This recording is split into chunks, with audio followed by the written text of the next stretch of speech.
लोकसभा चुनाव के ठीक पहले बिहार में जातीय रैलियों का शुरुआत होने वाला है, लेकिन सबसे ज़्यादा दो रैलियों को लेकर चर्चा है।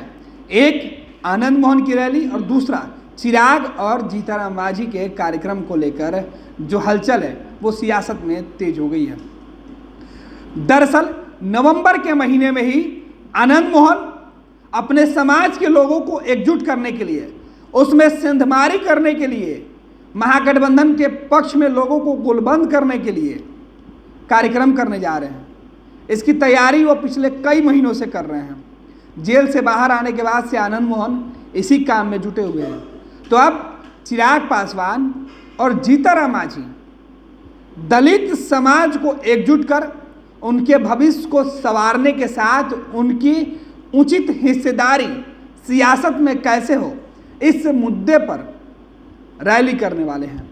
नवंबर का महीना बिहार के सियासत के लिए बेहद खास होने जा रहा है। एक तरफ जो अगड़ी जातियां हैं उनमें आनंद मोहन उनको एकजुट कर उनमें सेंधमारी करेंगे।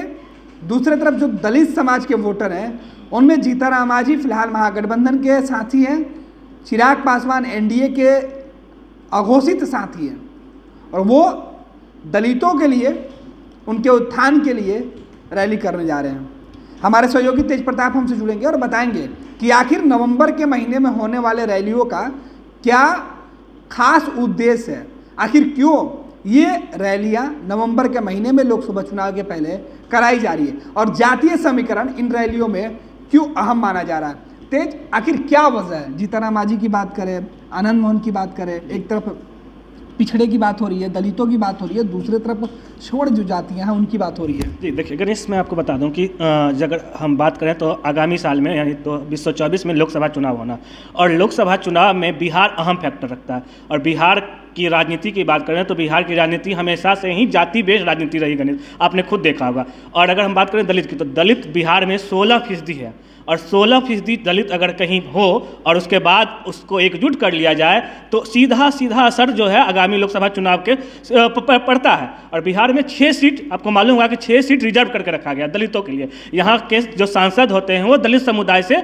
आने वाले सांसद होते हैं। अगर हम बात कर लें किन किन सीटों की तो आपको बता दें गया, हाजीपुर, सासाराम, गोपालगंज, जमुई, ये जो सीटें हैं वो रिजर्व है। और इन सीटों में से अगर हम बात कर लें तो हाजीपुर, जमुई और समस्तीपुर सीट पहले से ही लोजपा के 2 गुट जो है, लोजपा पारस और लोजपा रामविलास ने कब्जा जमा कर रखा है। लेकिन अब उन्हीं सीटों पर जो है सेंधमारी करने के लिए मुहिम शुरू हो गई है। और गया सीट अगर बात करें तो गया एक दावेदार कहा जाता है, गया का एक दबदबा है मांझी का। जब से मांझी चुनाव राजनीति में आए हैं तब से गया में उनको हराना काफ़ी मुश्किल होता है। चाहे कितनी भी कोई भी पार्टी, मांझी किसी के साथ रहे वो बीच में एनडीए के साथ गए हों, फिर से वापस आए हों नीतीश कुमार के साथ, फिर वो तेजस्वी यादव के साथ गए हों, जब भी जहां भी गए हों, गया सीट हमेशा से उनके लिए सेफ सीट माना जाता है। इसलिए देखते होंगे कि उनके जो भी है गया के इलाके में जीतनराम मांझी का सियासी दबदबा है। अब इन्हीं तमाम सीटों को लेकर जो है आगामी लोकसभा चुनाव में नवंबर का महीना, क्योंकि नवंबर जो है अंतिम महीना होता है, लास्ट समय होता है और आगामी साल में चुनाव होगा। चुनाव को लेकर जो जितनी देश की पार्टियां होगी लगातार रैली करेगी, भाजपा हो जाए या विपक्षी एकता की मुहिम पर निकले नीतीश कुमार हो जाए, लगातार वो जो है रैलियां करेंगे। और इन रैलियों से पहले जो है जो समुदाय कहा जाता है सवर्णों को साधने के लिए आनंद मोहन आ रहे हैं। आनंद मोहन ने ऐलान कर दिया जेल से छूटते ही कि भाई मैं सवर्णों को साधने के लिए नवंबर महीने में रैली करूंगा। और वो उन्होंने कहा घर घर जा रहे हैं, आप देखते होंगे कि बहुत जगह जा रहे हैं, प्रदेश के कई जिलों में जा रहे हैं और सवर्णों को एकजुट कर रहे हैं, सवर्णों से हाथ जोड़ रहे हैं और कह रहे हैं कि मेरे से अगर कुछ गलती हुई है तो मुझे माफ़ी दे दें। और वो लगातार जेल से निकलते हैं भाजपा पर अगर हमलावर हैं। उसके बाद अब जो है परसों में आपने गया होगा और चिराग पासवान को जब कवर किया होगा तो चिराग पासवान ने खुलेआम ऐलान कर दिया कि मेरी पार्टी की स्थापना दिवस जो है 28 नवंबर है गणेश, तो 28 नवंबर को गांधी मैदान पटना में बड़ी रैली करेंगे। उसके बाद कल जब जीतनराम मांझी की पार्टी की कोर कमेटी की बैठक हुई और उनके पार्टी के जितने भी विधायक हैं 3 या 4 कह लें, वो 3-4 विधायकों के साथ मिलकर उन्होंने तय किया कि नवंबर के महीने में वो रैली करेंगे। और इसके पीछे का भी मकसद जानिए क्यों नवंबर ही महीना क्यों चुना गया। तो नवंबर महीना में शुरुआती ठंड होती है, लोगों को धूप, उस समय धूप का मौसम अच्छा लगता है, तो धूप के मौसम में गांधी मैदान जो है खुला अगर मैदान है वहाँ पे समर्थकों का जुटान होगा तो एक अच्छा संदेश जाएगा और समर्थकों के जुटान में भी अधिक तकलीफ नहीं उठानी पड़ेगी। और जो चुनावी साल है नवंबर आगामी साल है तो नवंबर से पहले अगर वो चुनावी इस साल से पहले अगर भीड़ जुटा लें तो हो सकता है कि उनका बहुत बड़ा फायदा मिल जाए, ताकत दिखा दे और एक मैसेज जाएगा कि भाई मेरे साथ इतने लोगों का समर्थन है। तो उसके बाद जो है अगली पार्टी से अगर वो किसी के पास जा रहे हैं तो सीट आसानी से मांग सकते हैं गणेश।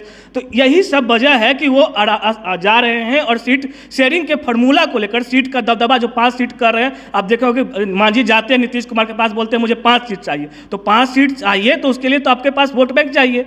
और ये 16% वोट बैंक में अगर आप सिंधमारी कर लेते हैं, अपने 16% वोट को अपने साथ ले आते हैं, तो फिर आप मजबूत पकड़ रख सकते हैं, फिर आप आसानी से जाकर सीट मांग सकते हैं। लेकिन अगर आप इसमें भी नहीं पहुंच पाते हैं और जुटान नहीं कर पाते हैं तो फिर आपके पास जो दावा कर रहे हैं 5 सीटों का, वो दिक्कत हो सकता है। चिराग पासवान की हम बात कर लें तो चिराग पासवान जो है वह एनडीए का घोषित साथी हैं। एनडीए उनको साथ लाने से बार बार मना करती है, लेकिन हाँ ऐसा है कि चिराग पासवान को आगे ले जाती है। अगर उपचुनाव की बात करें तो चिराग पासवान को 2 जगह प्रचार करवा लिया है, लेकिन अब जो है जब अहम मुद्दा है और चिराग पासवान ये कहते हैं कि पारस को बाहर निकालिए तभी मैं आपके साथ आऊँगा, तो चिराग पासवान ये जो है 28 तारीख की रैली कर यह संदेश देना चाहते हैं कि मेरे पास पारस से अधिक वोट बैंक है, मेरे पास पारस से अधिक समर्थन है। और इसी समर्थन को लेकर वो अमित शाह के पास या भाजपा के पास जो उनके कद्दावर नेता है उनके पास जाएंगे और उसी के जरिए वो सीट मांगेंगे। बिल्कुल, तो वो अपने भविष्य की राजनीति देख रहे हैं चिराग पासवान कि वो दोनों में किस गठबंधन के पास दबाव दे सकते हैं। बिल्कुल, ये बिल्कुल सही है। और अगर यही गठबंधन को लेकर वो अगर एनडीए के साथ भी के अलावा नीतीश कुमार के साथ भी जाते हैं या तेजस्वी से उनकी बात बन जाती है अगर किसी संयोग, क्योंकि वो बोलते हैं कि मैं चुनाव के दौरान ये फैसला करूंगा कि मैं किसी गठबंधन में जाऊंगा, नफा नुकसान देख के। तो अगर वो इसके पास भी जाते हैं, तेजस्वी के पास भी जाते हैं, तो तेजस्वी भी तो उनको देखेंगे कि भाई उनके मेरे शामिल होने से, मेरे पार्टी में आने से मुझे क्या फायदा होगा। तो इन तमाम चीज़ों को लेकर पहले वो लोग जो है ये तीनों पार्टियां जो है जो 3 अहम चेहरे माने जाते हैं वो रैली करेंगे और रैली में अपनी ताकत दिखाएंगे कि भाई मेरे पास इतना वोट बैंक है, और इसी वोट बैंक को के जरिए वो आगामी लोकसभा चुनाव की तैयारी करेंगे गणेश। तो जाहिर सी बात है कि नवंबर के महीने में बिहार में शक्ति प्रदर्शन होगा और जो दलितों के सबसे बड़े हिमायती बनकर उभरेंगे वो सीट शेयरिंग में अपना दबदबा रखेंगे।